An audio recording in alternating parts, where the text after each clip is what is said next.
This is a transcribed version, which is done from old tapes to get the clear sound for listeners. Questions and answers with Ajahn Pannavaddho. Do you have any suggestions for someone who is in the West, in America, and is interested in practicing as a Buddhist layman as to some of the ways that they might practice well, including the practice of sīla or morality, and including the area of sex? Ajahn Pannavaddho. Yeah, but I can certainly suggest things. Every person can do it now.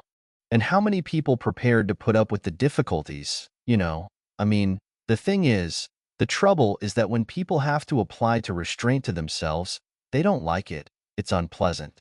Because their pleasures are bound up with sensuality. And when their pleasures are bound up with sensual desires, the tendency is to see any restriction being something unnecessary, unpleasant. They say, "Why the heck we do this? What for?" And they don't see the result to it, because the results are not necessarily immediate, they come later on, and the results are very important. The main thing is, before saying what one should do, one should have some reason why one is going to do it, and frankly, with sīla, with morality, most people in the West don't seem to have any idea why they should do it. The point is, in the West, people have been brought up with the idea that there's some God up there, who is looking down on us and writing things down in black books, everything we do bad or good, or whatever it is in the black book, and then when we die, he's going to come along and we're for it, like the judge, of course. This is not the real Christianity on earth. The real Christianity is something much deeper than this. This is the popular concept, if you have in mind. And even if they realize that this is rather naive, at the same time, it's still lurking there, all like a childhood concept, which they've never bothered to get rid of or change. This is the way they think, in one way or another.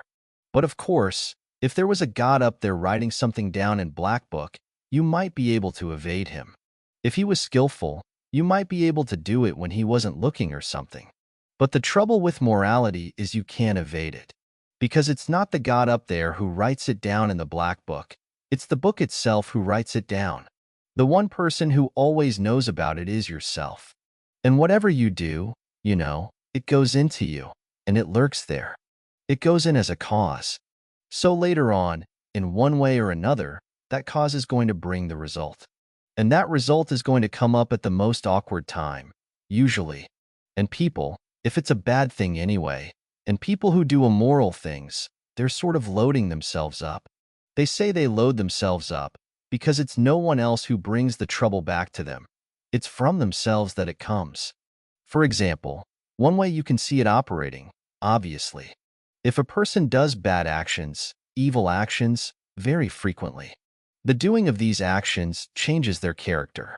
This is because of the actions they've done, the things that they do, their character changes. You get somebody who's always killing animals. You see what they're like. They're dull, stupid people. You don't find clever people doing that. And so it is with the other immoral thing. People go on taking drugs. A lot of the time, look at them. They're just deadbeat, these people. And when a person's deadbeat like that, or dull or stupid like that, what result are you going to get from that? The result's going to be something bad. It's unpleasant. In that stupidity, there's a lot of suffering. And they themselves suffer because of what they've done. In other words, morality, or true morality, is a practice which maintains one's human status, or a proper human status. And that's all. It maintains it because one keeps one's actions within the bounds of what's going to bring reasonable results in the future to oneself. If you keep doing things which are going to bring bad results to yourself, you're just going to go down and down and down. And the more you go down, the more stupid you get. The more dull, the less you're able to see the fault you're in. And so you do more bad action. You go down and down until the end result is pretty bad. Very bad. People don't see it. They don't know what it comes to. One of the results they come to, you just go into any mental hospital and have a look around. You go and look at the really burnout cases and see what they're like. This is the sort of thing you can come about from. So this is the reason why one should be moral, just to keep oneself sane. It's a mental hygiene.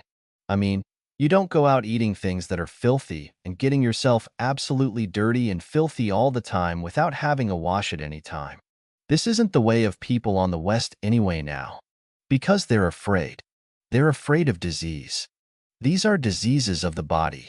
They don't care a damn about diseases of the mind. And most people have got diseases of the mind lurking in them now. And these diseases of the mind come from bad states of morality more than anything else. So one should have more morality. Now, as to what you should do, well, there are the standard 5 sīlas, we call them, 5 precepts in Buddhism, which are very good, to train oneself not to kill. This doesn't mean just human beings, it means animals as well, not to steal, not to indulge in any wrong forms of sex, not to use bad language, false speech, lies, slander, gossip, and so on, and not to take drinks and drugs.